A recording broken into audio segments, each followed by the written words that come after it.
Ahoy! How are you today, or this evening? Well, I hope. So, I thought we should talk about my latest acquisition. Actually, I have enough bourbon. Recently discovered Old Forester again. It's really good. Anyway, my most recent acquisition, spared no expense as always, this little pack mule from Disneyland. And I believe this was sold in the late 50s and early 60s. Maybe a little later, hard to say. But I think it's made of pop metal and it's got kind of a copper tone finish. You'd be shocked how much I paid for this little trinket. But because it says Disneyland, it has a certain value. And that name Disneyland there adds a sense of rarity to it. They are rather rare. I'll show you they've actually sold at auction in the past. But there's an interesting story behind that. But first, I think we want to talk about Disneyland a little bit. And remember, 1955, Disneyland first opens.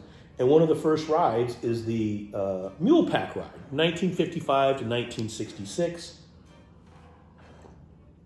It might have also been called just the Pack Mule ride, not 100% sure. But 55, 56, and essentially it's just what you think. You know, kids get on a mule and they kind of go around the area of Frontierland and see rocks and things. And the fun is actually riding a mule.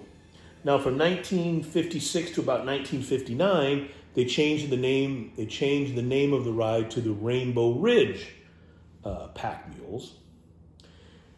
And now the town of Rainbow Ridge that they built, actually, the ride, as I understand it, ended at Mineral Hall, which is where they sold rocks. I've done two videos, I think two. Certainly one, you guys saw it with the quartz, the big quartz rock with the little Mickey on it, and the still had the price, and a little bloodstone from India that came in its original container. Those were sold at the mineral store, and I believe so is this little guy. Not 100% certain, but they were certainly sold in Frontierland as just a souvenir of the ride. I'm sure it couldn't have cost more than a dollar or two, and for a little guy to put on their shelf, I'm sure that was pretty exciting stuff. You can see how unbelievably small it actually is. Well, from about 1959, 1960 forward, the ride became known as the Pack Mule Ride through Nature's Wonderland, where things got a little bit more extensive, but still essentially just a pack mule ride for kids. And I'll show you some pictures here in a second, but the reality is now it's 1973. We're going to shutter this ride. One, they're making way for Big Thunder Mountain, a roller coaster ride, certainly more exciting than riding pack mules. Kids have gotten a little bit more sophisticated and you have to compete. And I also think the reality is they used to house, 58 to 75 mules and some other animals in Frontierland. And the nice thing about a ride, like a train ride or a boat ride that fit X number of people, they run continually unless there's an actual mechanical failure. Mules, you could be in the middle of the ride. If a mule decides to stop because it doesn't want to keep walking in the same circle, you've all heard the phrase, stubborn as a mule. This is where it comes from. So there could be long lines or disruptions of that ride simply because the method in which you went on that adventure was a living creature that may not be in the mood. It's not having it today, so I'm not going on this fucking path, right? Anyway, one other interesting note is this was actually an e-ticket ride to ride the mules. I'm sure because it's quite expensive, they had to have a fleet of cowboys. There was actually, the Pope family actually lived on Disneyland and cared for the myriad of animals that existed back in those early days. But anyway, that's sort of the gist of what the ride was. It had essentially 3 iterations over almost 20 years. Basically the same ride. I'm sure there's some changes, got a little bit more interesting. I may or may not have actually ridden I would have been 3, so I'm guessing probably not.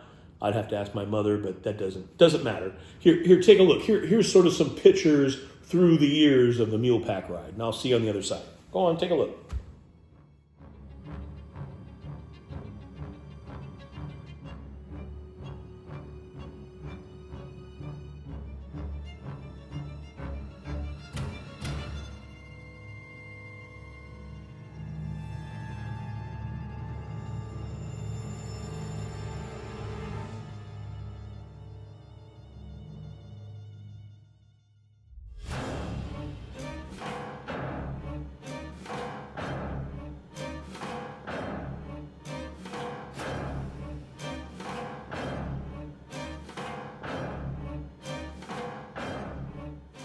Right?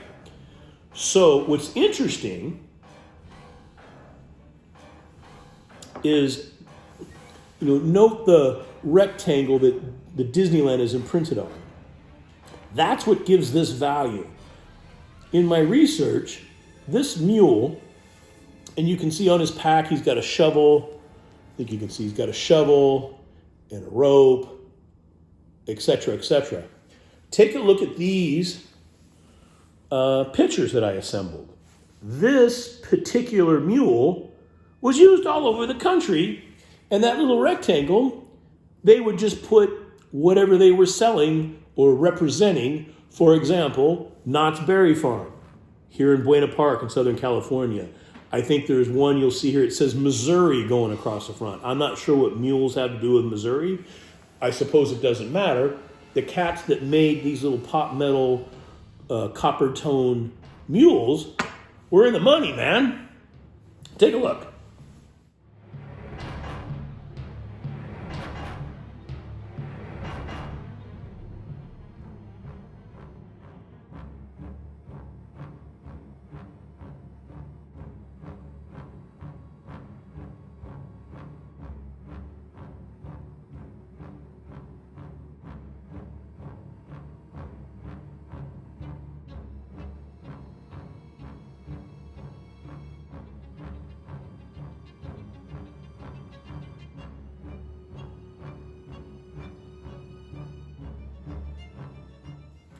I bet you didn't know that.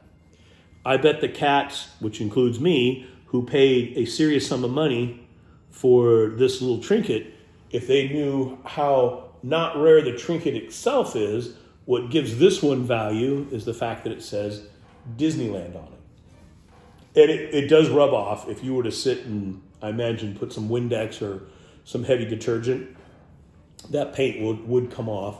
On the whole, this one's held up pretty well. It's got a little wear and tear along the edges, I'm sure, from a little guy just holding it in his hand and rubbing it as he held it. At least in my care, it won't deteriorate anymore. But I thought it was really, really interesting that, what did I show you? 6 different mules or donkeys. Here, take a look at this. This is out of a Disney auction catalog. Here's the actual mule, although they call it a donkey, that was going up for auction. And I don't recall what year this was, but it was 10 or 15 years ago. Take a look.